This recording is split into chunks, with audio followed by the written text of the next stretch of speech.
Act like you love me, please, the woman said to a single dad in the park. Then his reaction changed everything. Before we continue, please tell us, where in the world are you tuning in from? We love seeing how far our stories travel. Brooke Palmer was sitting on a bench at Laurelhurst Park in Portland on a Sunday afternoon in late September, trying to read the same page of her book for the third time. And she kept glancing up every few seconds because she had this creeping feeling she was being watched, which turned out to be completely accurate, because her ex-boyfriend Derek was sitting on a bench about 50 feet away, pretending to look at his phone, but definitely staring at her. This was the fourth time in 2 weeks he'd coincidentally shown up wherever she was, and Brooke was running out of patience because she'd broken up with him 4 months ago and had told him at least a dozen times in increasingly firm language that it was over and she didn't want to get back together. But Derek apparently thought persistence was romantic instead of what it actually was, which was creepy and exhausting. The breakup had been a long time coming because Derek had spent their entire year-long relationship slowly making Brooke's world smaller, questioning why she needed to hang out with friends when she had him, checking her phone under the guise of, "We shouldn't have secrets," suggesting she didn't need to dress up for work because who was she trying to impress? And by the time Brooke finally ended it, she'd realized she'd spent 12 months walking on eggshells in her own life. She worked as a veterinary technician at a clinic in Southeast Portland and loved her job, even though it meant coming home covered in dog hair and occasionally getting bitten by terrified cats. And Derek had always made comments about how she should find something more professional, which really meant something he could brag about to his friends. And Brooke was so much happier now that she didn't have to justify her choices to someone who'd never actually respected them in the first place. Except Derek wouldn't let her be happy in peace. He kept texting, kept showing up at places he knew she'd be, kept asking for just one more conversation to get closure, even though Brooke had given him closure multiple times in multiple ways. Today, he'd apparently followed her to the park or tracked her location somehow, and Brooke watched him stand up and start walking toward her bench with that determined expression that meant he was about to launch into another speech about how they were good together and she was making a mistake. She looked around desperately for an exit strategy, spotted a guy with a little girl at the playground about 30 feet away, and made a decision that was either brilliant or completely unhinged, depending on how the next 2 minutes went. Julian Cross was pushing his 6-year-old daughter Iris on the swings, and only half paying attention because Iris had been going on the swings for 20 minutes and could basically do it herself at this point. And he was thinking about the dinner shift he had to work tomorrow at the diner, and whether he needed to pick up groceries on the way home when a woman appeared next to him, looking absolutely terrified. She was probably around 30 with dark blonde hair pulled back in a ponytail, wearing jeans and a sweater, and she leaned in close and said in this quiet, urgent voice, "I'm so sorry to bother you, but I need a huge favor. Can you act like you love me? Please? Just for like 1 minute, there's a guy who won't leave me alone, and I think if he thinks I'm with someone, he'll finally back off." Julian's protective instincts kicked in immediately. Didn't even think about it, just went straight into action mode, and he put his arm around her shoulders and kissed the top of her head like they'd done this 1,000 times before. "There you are, babe. I was wondering where you went. Iris was just asking about you," he said loud enough for whoever was watching to hear, and the woman sagged against him in relief. Iris had stopped swinging and was staring at them with this confused expression. "Daddy, who is that lady?"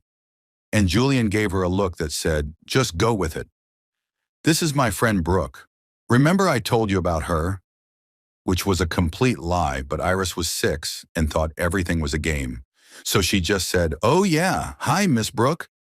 Brooke waved at Iris and tried to smile, even though Julian could feel her shaking slightly, and a guy was walking toward them now, tall with dark hair and this entitled expression that Julian recognized from every dude who'd ever thought no meant maybe. The guy stopped a few feet away and looked between Julian and Brooke with obvious confusion. "Brooke, I thought we were going to talk." And Brooke's voice came out steadier than Julian expected. "I told you we have nothing to talk about, Derek. I'm here with my boyfriend and his daughter. Please leave me alone." Derek's eyes narrowed and he looked at Julian like he was trying to decide if this was worth challenging. And Julian shifted so he was slightly between Derek and Brooke. "Didn't say anything threatening? just stood there radiating the kind of energy that said, "Try me and see what happens." Derek must have decided it wasn't worth the confrontation because he held up his hands in this fake surrender gesture. "My bad. I thought you were someone else. Enjoy your day." And he walked away, but not before shooting Brooke a look that suggested this wasn't over. Brooke stayed pressed against Julian's side until Derek was completely out of sight, and then she stepped back and put her hands over her face. "Oh my God, I'm so sorry. That was so weird. I just panicked and you were right there. And I didn't know what else to do."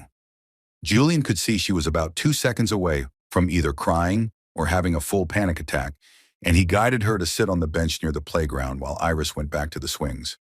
"Hey, it's okay. You don't need to apologize. That guy was giving off serious creep vibes. Are you all right?" Julian asked, and Brooke nodded, but her hands were still shaking when she pushed her hair back. "He's my ex-boyfriend.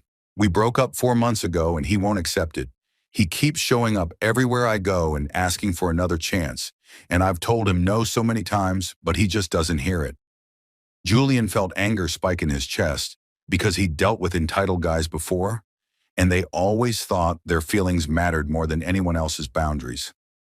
"Has he threatened you? Because if he has, you need to call the police. This is stalking behavior." Brooke shook her head. "He's not dangerous.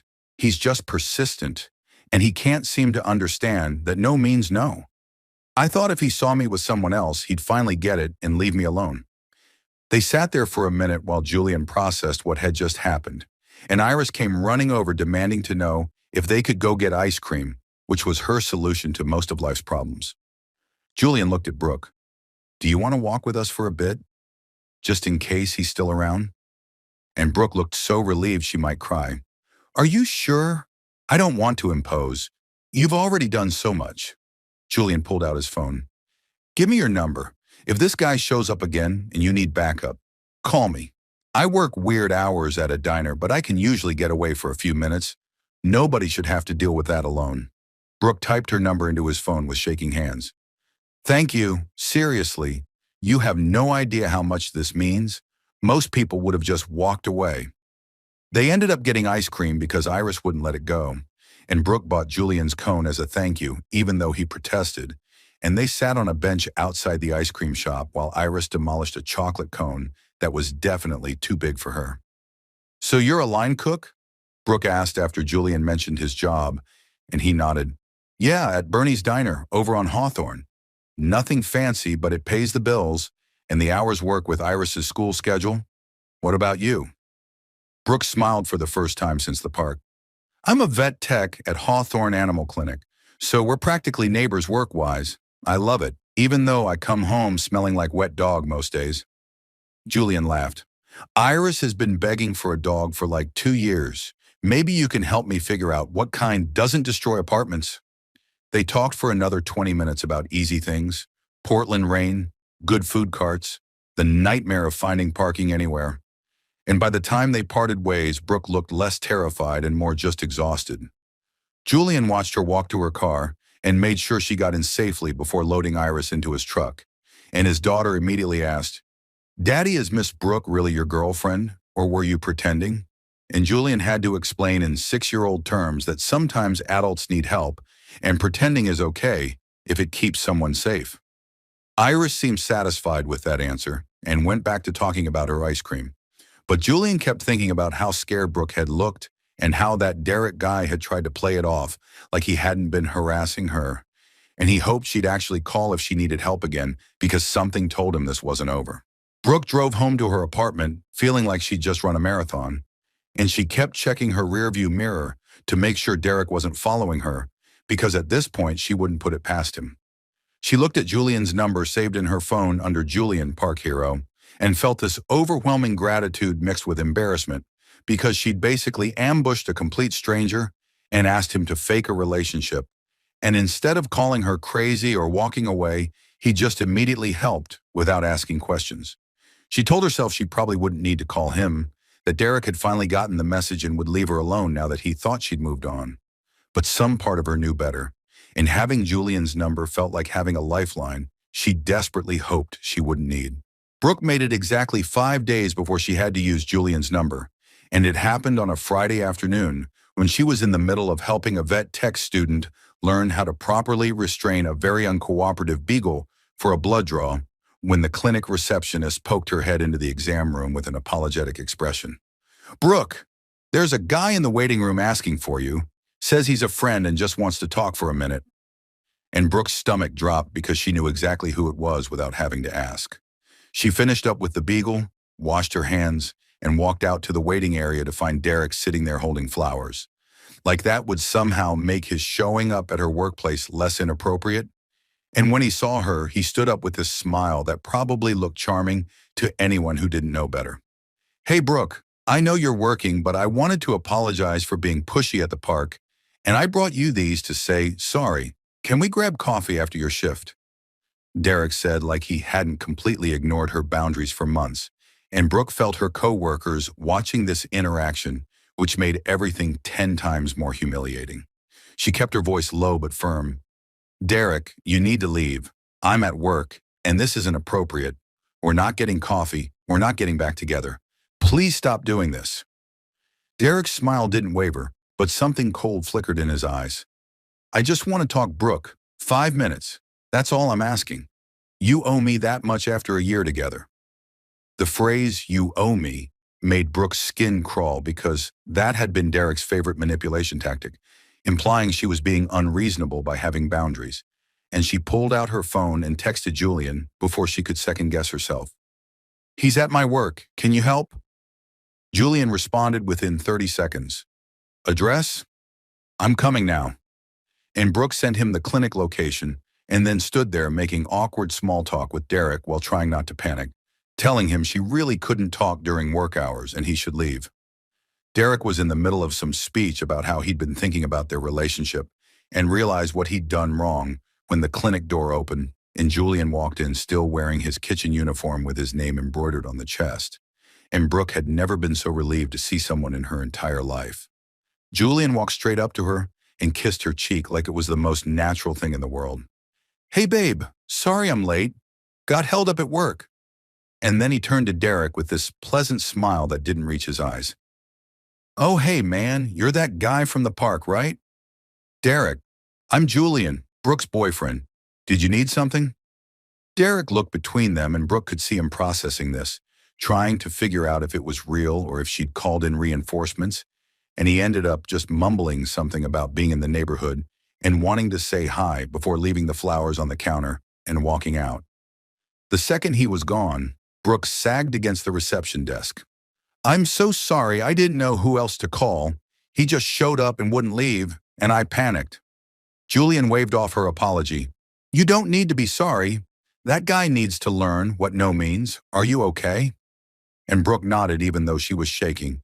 And one of the other vet techs came over and said, "Girl, that was your ex. He gives me the creeps. Good thing your boyfriend showed up when he did." And Brooke didn't correct the assumption because it was easier than explaining. That became the pattern over the next 3 weeks.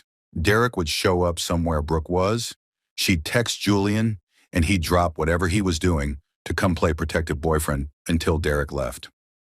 It happened at the grocery store on a Tuesday evening, at her apartment building on a Saturday morning, at the coffee shop where Brooke met her friend for brunch, and every single time Julian showed up without complaint, even when it meant leaving work early or rearranging his schedule with Iris.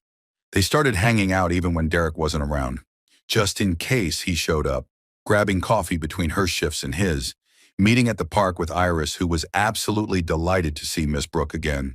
And somewhere in all of that, the line between pretending and reality got really blurry in a way that scared Brooke more than Derek's persistence.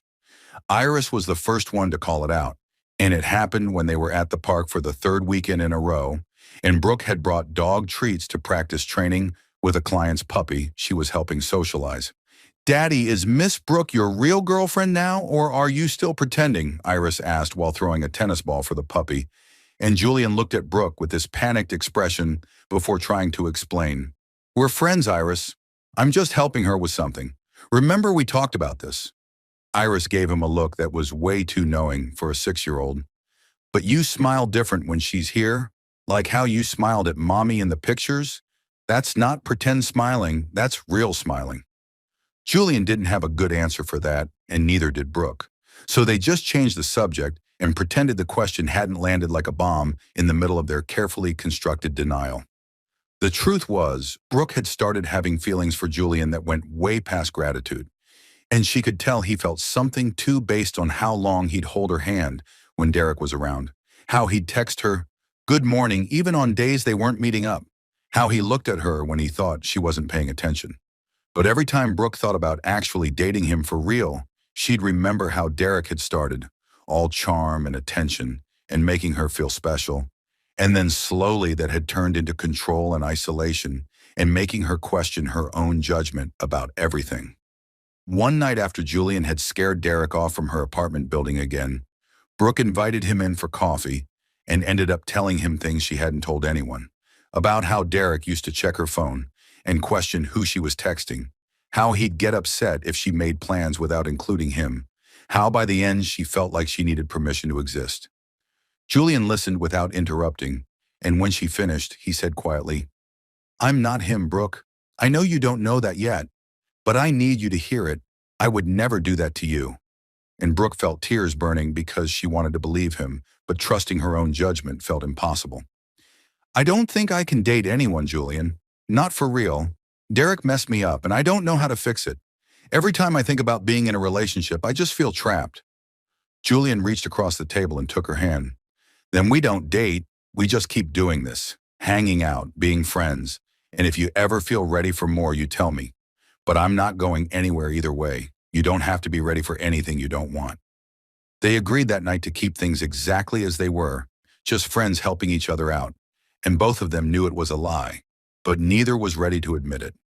The situation with Derek came to a head on a Thursday evening when Brooke and Julian were having dinner at a casual Thai place near his apartment.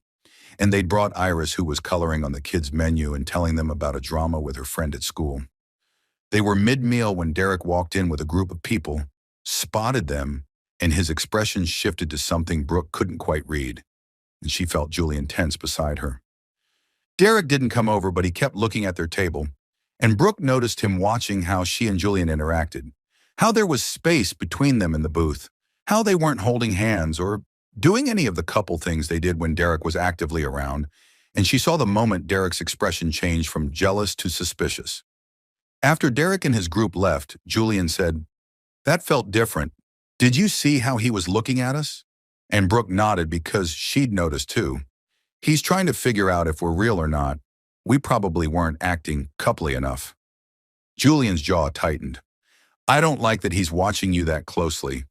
This has gone past annoying and into actual stalking territory. Maybe we should file a police report." Brooke wanted to argue that it wasn't that serious, but even she was starting to feel like Derek's behavior had crossed a line she couldn't uncross. And the fact that he was analyzing her relationship to decide if it was real enough to back off felt like a different kind of violation. 2 days later, Derek showed up at the vet clinic again during Brooke's lunch break, and this time she didn't call Julian. She handled it herself because she was exhausted and angry and done playing games. Derek cornered her in the parking lot with this triumphant expression. "He's not really your boyfriend, is he, Brooke? I've been watching you two, and you don't act like you're together. You asked some random guy to scare me off, and now you're stuck pretending. Just admit it so we can stop this and talk for real." Something in Brooke just snapped. All the fear and anxiety from months of Derek not listening turned into pure fury, and she stepped forward instead of back. "You want the truth, Derek? Fine. Whether Julian is my boyfriend or not doesn't matter. What matters is that I don't want you. I haven't wanted you for months, and if you don't leave me alone, I'm filing a restraining order. Is that clear enough for you?" Derek looked genuinely shocked for the first time since the breakup, like he'd finally heard her, and he took a step back with his hands up. Okay, I get it. You've made yourself clear. I won't bother you anymore." He walked away and Brooke stood in the parking lot, shaking from adrenaline, and she texted Julian, "I think Derek finally got the message. I told him to leave me alone, or I'd get a restraining order, and he actually listened." Julian responded immediately, "Are you okay? Do you need me to come over?" And Brooke looked at that text for a long minute before responding, "Yeah, but not because of Derek. We need to talk." Julian showed up at Brooke's apartment 30 minutes after she texted him, and when she opened the door, he looked worried in that way that meant he'd probably broken a few traffic laws getting there. "What happened? Are you okay? Did Derek do something?"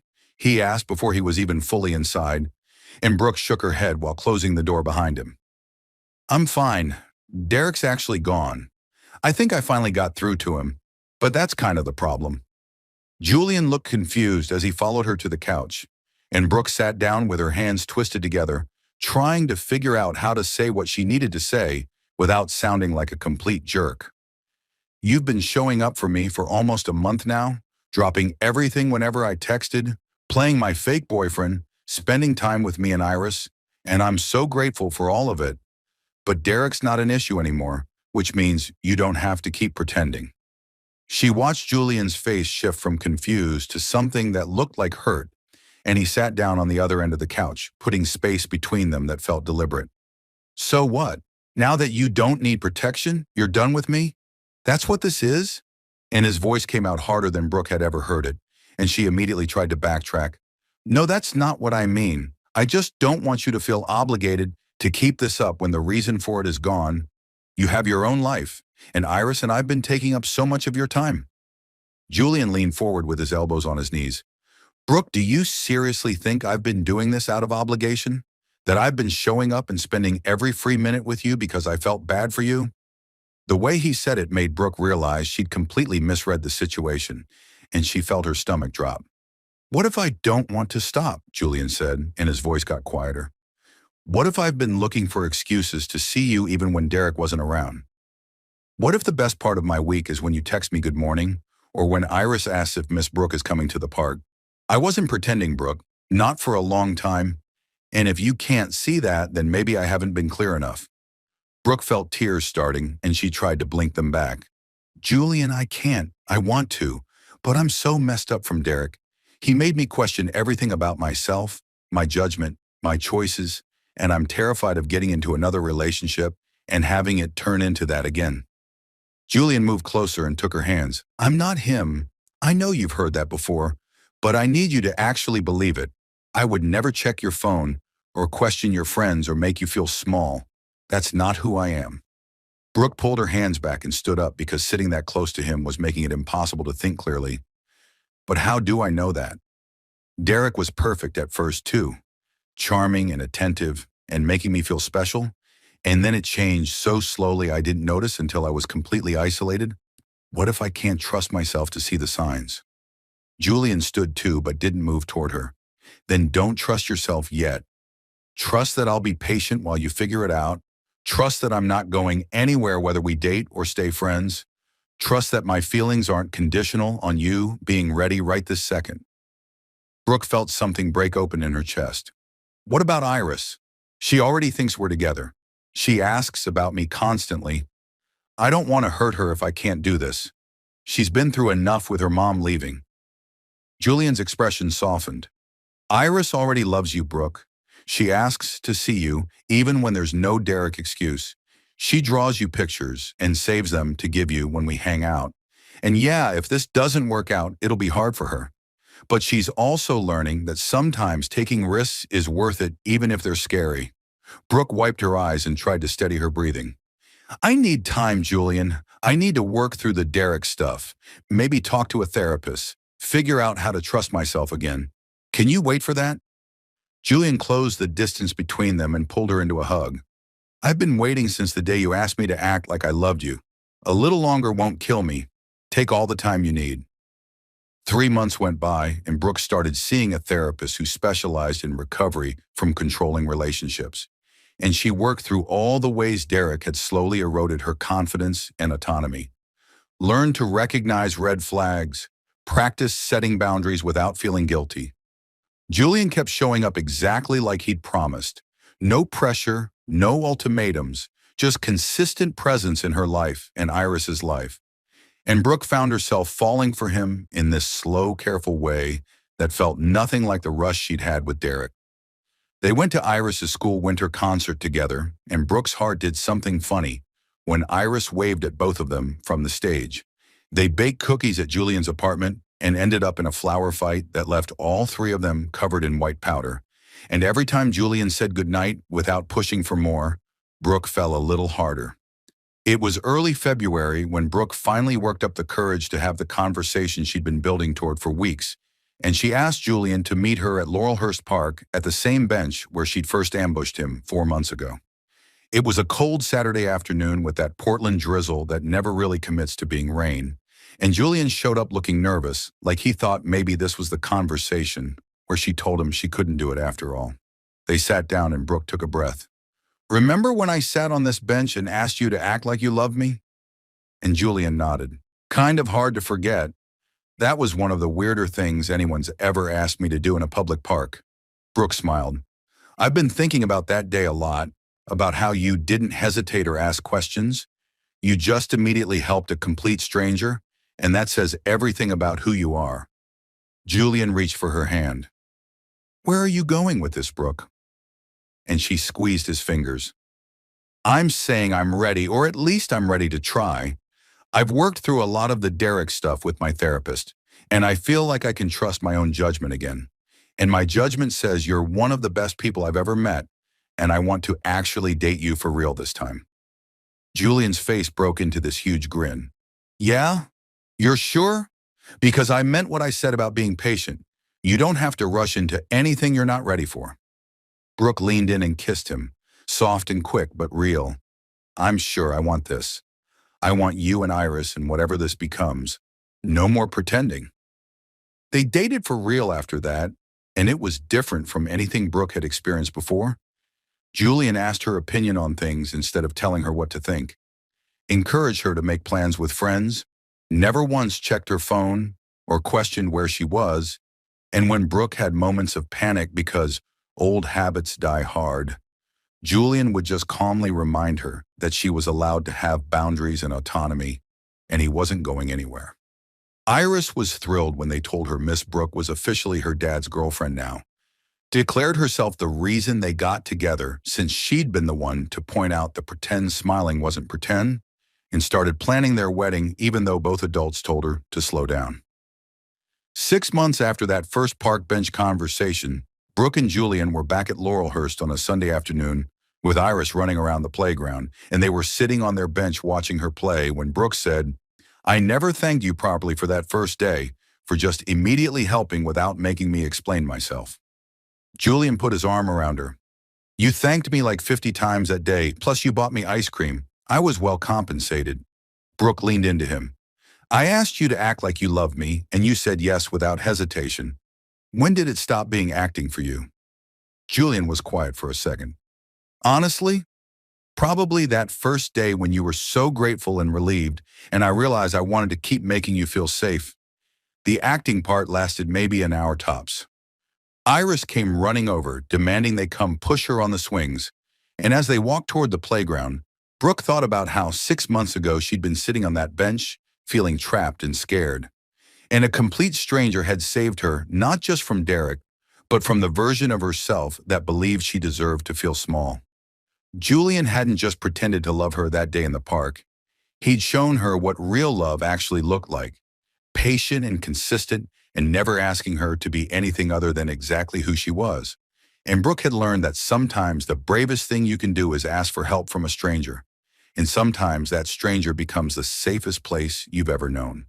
Sometimes love starts with a desperate request in a park and a stranger who doesn't ask questions before helping. Sometimes healing looks like learning to trust yourself again with someone who never makes you doubt your worth. And sometimes the person who agrees to pretend ends up being the most real thing in your life. Brooke had asked Julian to act like he loved her to escape someone who claimed to love her, but only wanted to control her. And Julian had said yes and kept saying yes every day after, until the acting became truth and the pretending became promise. If this story reminded you that real love never makes you feel small and asking for help is strength, not weakness, hit that subscribe button and share this with someone who needs to hear it. Drop a comment telling us where you're watching from and whether you believe in park bench miracles. We love hearing your stories. Thanks for being here with us. And remember that sometimes the person who shows up when you need them most isn't the person you expected. And that's exactly how it's supposed to be.